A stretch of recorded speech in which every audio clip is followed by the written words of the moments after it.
Hello everyone, welcome to our channel target WBP.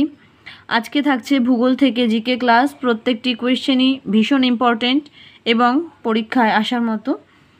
ক্লাসটি শুরু করা যাক। ফার্স্ট কোয়েশ্চেন কি? সৌরজগতের উষ্ণতম গ্রহ কোনটি?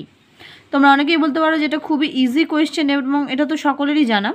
এটা কিন্তু সঠিকভাবে না জানলে কোয়েশ্চেনটা ভুল হওয়ার সম্ভাবনা প্রচুর। সৌরজগতের উষ্ণতম গ্রহ কোনটি বলেছে, তো চারটে অপশান দিয়েছে। অপশান এ বুধ, অপশান বি মঙ্গল, অপশান সি শুক্র এবং অপশান ডি নেপচুন। এখানে বেশিরভাগ স্টুডেন্টই বুধ করে আসবে, কারণ তোমরা ভাববে যে সূর্যের কাছাকাছি একেবারে প্রথম গ্রহটি হলো বুধ, তার মানে সেটি সবথেকে উষ্ণতম হওয়ার কথা। কিন্তু আসলেই তা নয়। এখানে হয়ে যাবে অ্যান্সার কিন্তু শুক্র গ্রহ। কেন?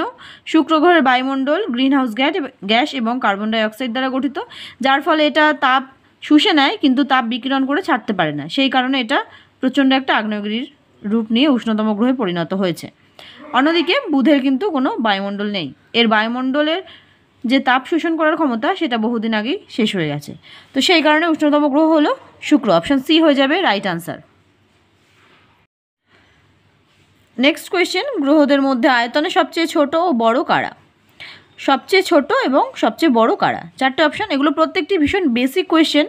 চারটে অপশান, অপশান এ বুধ শনি, অপশান বি শুক্র এবং বৃহস্পতি, অপশান সি ইউরেনাস এবং বৃহস্পতি এবং অপশান ডি বুধ এবং বৃহস্পতি। সৌরজগতে গ্রহদের মধ্যে কিন্তু সবচেয়ে আয়তনে ছোট গ্রহ হলো বুধ এবং বড় গ্রহ হলো বৃহস্পতি। তাহলে অপশান ডি হয়ে যাবে রাইট আনসার।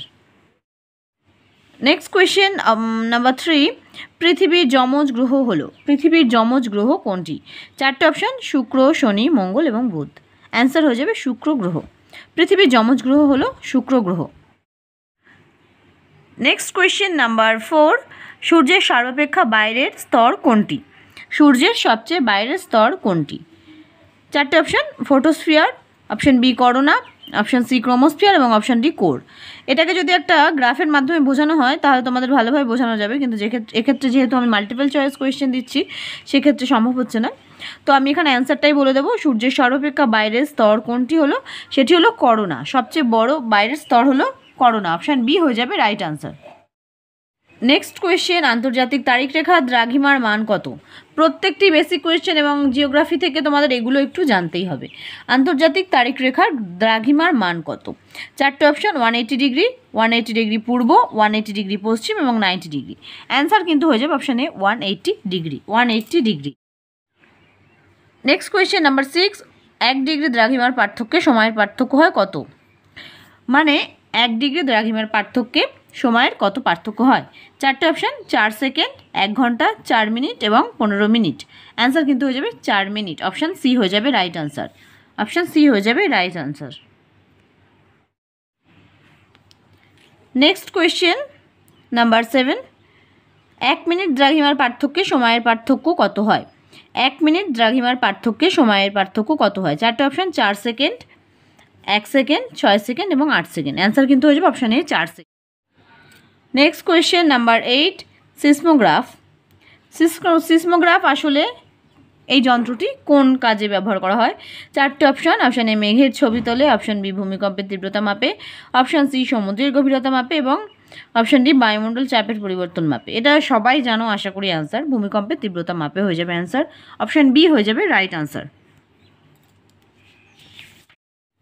নেক্সট কোয়েশ্চেন, পৃথিবীর মধ্যে সর্বাধিক ভূমিকম্প কোথায় হয়? পৃথিবীর মধ্যে সর্বাধিক ভূমিকম্প কোথায় হয়? চারটে অপশান, অপশান এ চীন, option B Japan, option C Korea এবং option D Bharat.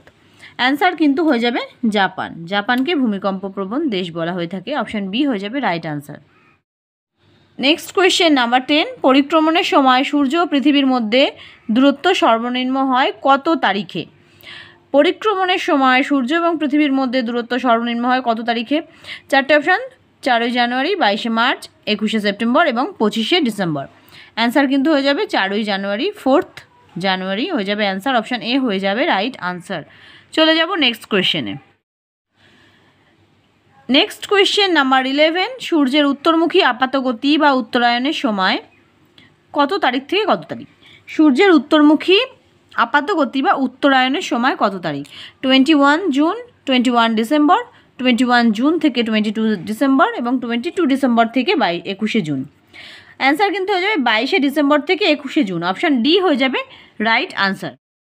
Next question দেখো, আগেরটা ছিল উত্তরায়ণ, এবার বলেছে দক্ষিণায়নের সময় কত। সূর্যের দক্ষিণমুখী আপাতগতি বা দক্ষিণায়নের সময় কত তারিখ থেকে কত তারিখ। 4টে অপশান দিয়েছে, আমি একেবারে অ্যান্সার বলছি। এখানে অ্যান্সার হয়ে যাবে অপশান এ 21শে জুনের কর্কট সংক্রান্তি থেকে 22শে জুনের মকর সংক্রান্তি, অর্থাৎ 21শে জুন থেকে 22শে ডিসেম্বর। উত্তরায়ণ ছিল কি 22শে ডিসেম্বর থেকে 21শে জুন, আর দক্ষিণায়ন হলো 21শে জুন থেকে 22শে ডিসেম্বর। নেক্সট কোয়েশ্চেন নাম্বার 13, কোন দুটি দিনে পৃথিবীর উত্তর এবং দক্ষিণ গোলার্ধে সর্বত্র দিন রাত্রি সমান হয়। কোন দুটি দিনে পৃথিবীর উত্তর এবং দক্ষিণ গোলার্ধে সর্বত্র দিন রাত্রি সমান হয়।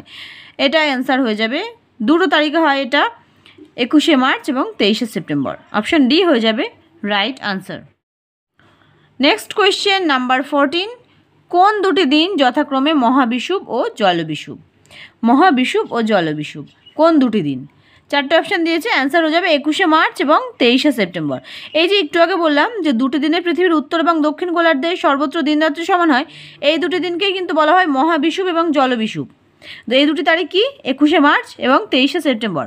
অপশান বি হয়ে যাবে right answer. Next question number 15, সূর্যগ্রহণ কখন হয়। সূর্যগ্রহণ কখন হয়।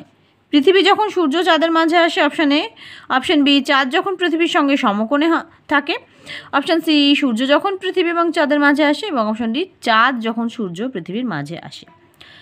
এখানে অ্যান্সার কিন্তু হয়ে যাবে অপশান ডি, চাঁদ যখন সূর্য পৃথিবীর মাঝে আসে তখনই হয় সূর্যগ্রহণ। চাঁদের ছায়ায় আমরা সূর্যকে দেখতে পাই না, তখনই সূর্যগ্রহণ হয়ে থাকে। নেক্সট কোয়েশ্চেন নাম্বার 16, সুমেরু ও কুমেরু বিন্দু থেকে সমান দূরত্বে পৃথিবীকে ঘিরে পূর্ব পশ্চিমে যে রেখা কল্পনা করা হয় তা হলো। সুমেরু এবং কুমেরু বিন্দু থেকে সমান দূরত্বে পৃথিবীকে ঘিরে পূর্ব পশ্চিমে যে রেখা কল্পনা করা হয় তা হলো কি। অপশান সি নিরক্ষরেখা। অপশান সি নিরক্ষরেখা। নেক্সট কোয়েশ্চেন নাম্বার 17, চন্দ্রগ্রহণ কখন হয়। চন্দ্রগ্রহণ কখন হয়। অপশান এ চাঁদ যখন সূর্য পৃথিবীর মাঝে আসে, অপশান বি পৃথিবী যখন সূর্য চাঁদের মাঝে আসে, অপশান সি সূর্য যখন পৃথিবী ও চাঁদের মাঝে আসে, এবং অপশান ডি চাঁদ ও পৃথিবী যখন সমকোণে আসে। অ্যান্সার হয়ে যাবে অপশান বি পৃথিবী যখন সূর্য ও চাঁদের মাঝে আসে তখনই হয়ে থাকে চন্দ্রগ্রহণ। নেক্সট কোয়েশ্চেন নাম্বার 18, কোন স্থানের সময়কে প্রমাণ সময় ধরে পৃথিবীর অন্য দেশের সময় নির্ধারণ করা হয়। কোন স্থানের সময়কে প্রমাণ সময় ধরে পৃথিবীর অন্য দেশের সময় নির্ধারণ করা হয়। 4টে অপশান, এলাহাবাদের, অপশান বি গ্রিনিচের, অপশান সি যে সে দেশের রাজধানীর, এবং অপশান ডি আন্তর্জাতিক তারিখ রেখার। অ্যান্সার কিন্তু হয়ে যাবে গ্রিনিচের। আমরা গ্রিনিচের সময়টাকে আমরা প্রমাণ সময় হিসাবে ধরে থাকি। নেক্সট কোয়েশ্চেন নাম্বার 19, পৃথিবীর আদি বা প্রাথমিক শিলা কী। পৃথিবীর আদি বা প্রাথমিক শিলা কী। 4টে অপশান, পাললিক, অপশান বি স্তরীভূত, অপশান সি আগ্নেয়, এবং অপশান ডি রূপান্তরিত। অ্যান্সার কিন্তু হয়ে যাবে অপশান সি আগ্নেয় শিলা। আগ্নেয় শিলা পৃথিবীর আদি বা প্রাথমিক শিলা। নেক্সট কোয়েশ্চেন নাম্বার 20, ভূত্বকের অধিকাংশ কোন শিলা দ্বারা গঠিত। ভূত্বকের অধিকাংশ কোন শিলা দ্বারা গঠিত। 4টে অপশান, অপশান এ পাললিক, অপশান বি রূপান্তরিত, অপশান সি আগ্নেয়, এবং অপশান ডি পরিবর্তিত। অ্যান্সার কিন্তু হয়ে যাবে অপশান সি আগ্নেয়। আজকের জিকে ক্লাস এতটুকুই। ভিডিওটি ভালো লাগলে অবশ্যই লাইক করে বন্ধুদের সঙ্গে শেয়ার করতে ভুলবে না। আমরা অল্টারনেট করে জিকে, জিআই এবং ম্যাথের ক্লাস দিয়ে থাকি। যারা এখনও সাবস্ক্রাইব করোনি অবশ্যই সাবস্ক্রাইব করে বেল আইকনটি প্রেস করতে পারো, তাতে তোমরা আরও পরীক্ষা সম্পর্কিত ইম্পর্টেন্ট নোটিফিকেশান পেয়ে যাবে।